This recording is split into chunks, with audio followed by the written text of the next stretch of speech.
soo dhawaada saaxiibayaal fadlan ha iloobina inaad muuqaalka like saartaan maantana waxaa marti inoo ah walaasheen Cafiifo waxayna doonaysaa inay qisadeeda inooga sheekayso markii ugu horeysay waxa ayna ku bilowday sida tan soo dhawaada saaxiibayaal magacaygu waa Cafiifo da'dayduna waa 24 sano waxaan halkaan u imid inaan idinkaga sheekeeyo qisadaas oo idinkugu muuqan doonta mid khiyaali ah oo argagax leh laakiin aniga si dhab ah ayay iigu dhacday anigoo jooga isbitaalka caasimadda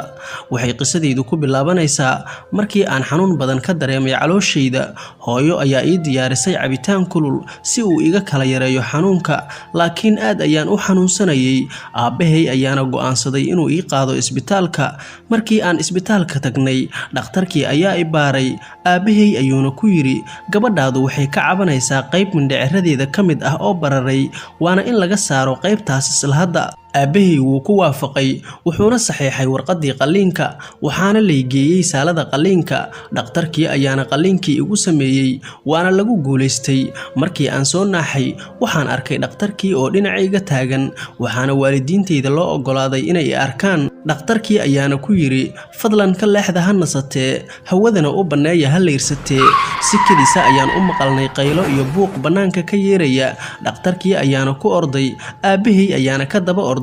waxyar kadibna aabe ayaa soo laabtay wuxuuna noo sheegay in halkaas uu ka dhacay shil laba basna ay iskula dhaceen isbitaalka agtiisa dhakhtarkii ayaa nagu soo laabtay wuxuuna u cudur daartay hooyaday wuxuuna ku yiri waan ka xumahay marwo laakiin isbitaalka ayaa waxaa maanta soo booqday bukaano ka badan inta uu qaado sidaa daraaddeed waxaan ku qasbannahay inaan gabadhaada u qaadno qaybta dhalmada ee isbitaalka si ay halkaasi ugu nasato hana ka walwalina waxaa si wanaagsan u daryeeli doona kalkaalisooyinka hooyadayna way ku waafaqday ayada iyo aabbana way baxeen halka aniga leegeeyay qol ay ku jiraan laba dumar ah midood waxay gacanta ku haysatay cunug yar midda kalena xilligaas ayayba foolanaysay waxyar ayaan jiiftay waxaana soo kacay ayadoo habeenkii la gaaray waxaan dareemay wax dhaqdhaqaaqaya lugahayga agtooda anigoo argagaxsan ayaan qayliyey kalkaalisadii ayaana u soo degdegtay dhankayga waxayna igu tiri waxaa saameyn kugu yeeshay daawada beri subax ayayna kaaba'aysaa saameynteedu waxyar ayaan indhahayga isku qabtay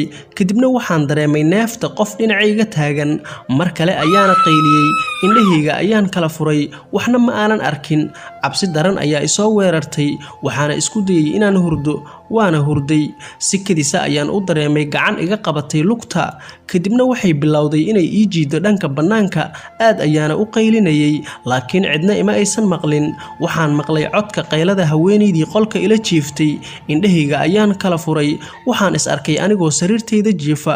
kalkaalisooyinkiina waxay u ordeen dhanka haweenaydii foolanaysay oo la gaaray waqtigii ay dhali lahayd waxaan maqlayay waxay ahaayeen qaylada haweenaydan haddaba aniga cidna ima jiidin taasina waxay ahayd riyo waxaan maqlayay kalkaalisooyinka oo ka sheekaysanaya inta qof ee ku dhimatay shilkii basaska haweenaydii ayay wadeen wayna baxeen haweenaydii kale ayaa isoo fiirisay waxayna tiri waxay nagu dhibtay qayladeeda hadda ayaan si degan u hurdi karnaa waxaan ku iri haa hadda ayaan hurdaynaa mar kale ayaan indhahayga isku qabtay laakiin waxaan ku soo kacay codka garaacitaanka daaqadda alla miyuusan habeenkaani dhammaanayn cod hoose ayaan haweenaydii ugu iri yaa garaacaya daaqadda waxay ugu tiri ma garanayo qalliin ayaa laygu sameeyey jirkaygana daawo ayaa ku jirta mana awoodo inaan soo fiiriyo waxaan ku iri aniguna sidaas oo kale ayaan ahay garaacitaankii ayaa soo siyaaday cabsideydina way sii siyaaday kadibna waxaan u yeeray kalkaalisadii si degdeg ah ayayna igu timid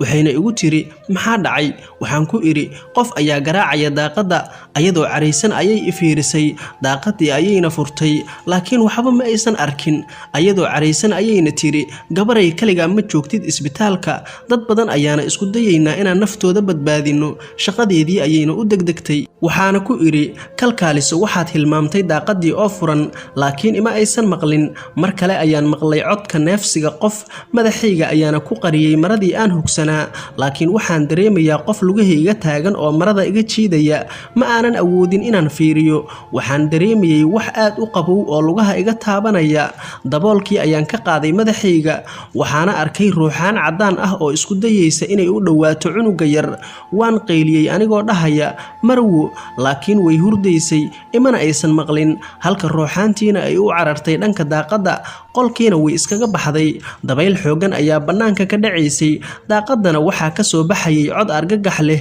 xoog ayay u xirantay daaqadu mar kalena way furantay cabaar ayaan indhahayga isku qabtay waxaana dareemayay wax qabow badan oo qoorta iga qabtay oo isku dayaya inay i ceejiyaan indhahayga ayaan kala furay waaba ruuxaantii cunuga u dhowaanaysay waxaan isku dayay inaan qayliyo laakiin markaan waan awoodi waayey inaan qayliyo xoog ayayna u haysay qoortayda waxaana dareemay inaan caawa dhimanayo balse waxaa soo gashay kalkaalisadii oo keentay haweenaydii kadib markii ay soo dhashay ilbiriqsi ayay ruuxaantii ugu degdegtay dhanka daaqada qufac ayaana bilaabay waxaana isoo fiirisay kalkaalisadii waxayna tiri cab xoogaa biyo ah saamaynta daawada ayaa kugu badatay waxaan ku iri halkan waxaa jooga qofkii i ceejiyay daaqada ayuuna ka baxay ayadoo dhoolla cadaynaysa ayay isoo fiirisay waxayna xirtay daaqadii waxayna tiri dabayl ayaad aragtay waxaan dareemay in kalkaalisadu ay garanayso qofka i ceejiyay laakiin waxay iska dhigaysaa qof i beensanaya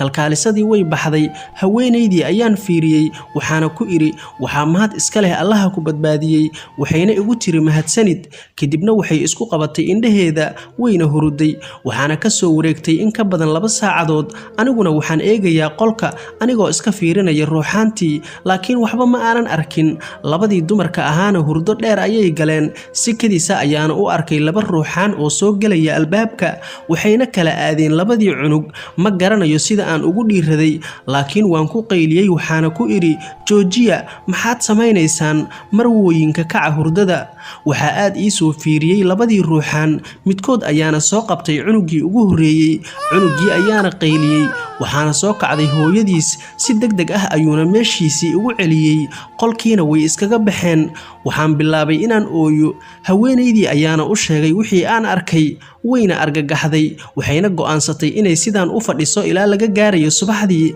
taasina waxay ahayd habeenkii ugu dheeraa ee noloshayda aan arko labadii ruuxaanna sooma aysan muuqan markaas kadib subaxdii ayaana waxaa noo timid kalkaalisadii si ay noo dejiso maxaa yeelay waxaa dhammaaday waqtigeedii shaqada waxaan ka dalbaday inaan si gaara u wada hadalno waxayna igu kaalmaysay inaan si tartiib ah u socdo waxayna ii sheegtay inay la xiriirtay labadeedii waalid si ay maanta iga bixiyaan isbitaalka barxadda isbitaalka ayaana kula sheekaystay kalkaalisada waxaana uga warramay wixii aan arkay way dhoolla cadaysay waxayna tiri iska ilow wixii dhacay annagu maalin kasta ayaan aragnaa laakiin uma aabba yeelno waana iska indhatirnaa inta tabarteenna ah ruuxaantaasna waa haweenay ay 2 mataanood uga dhinteen isbitaalka kadibna way dhimatay isla markaasba waxay dhahaan cidna ma dhibto kaliya waxay isku dayaysaa inay fiiriso caruurta yaryar ee dhalata waxaan ku iri laakiin way i ceejisay waxay igu tiri laga yaabay inaad adigu isku dayday inaad u diido inay fiiriso caruurta isbitaalkii ayaan iskaga soo baxnay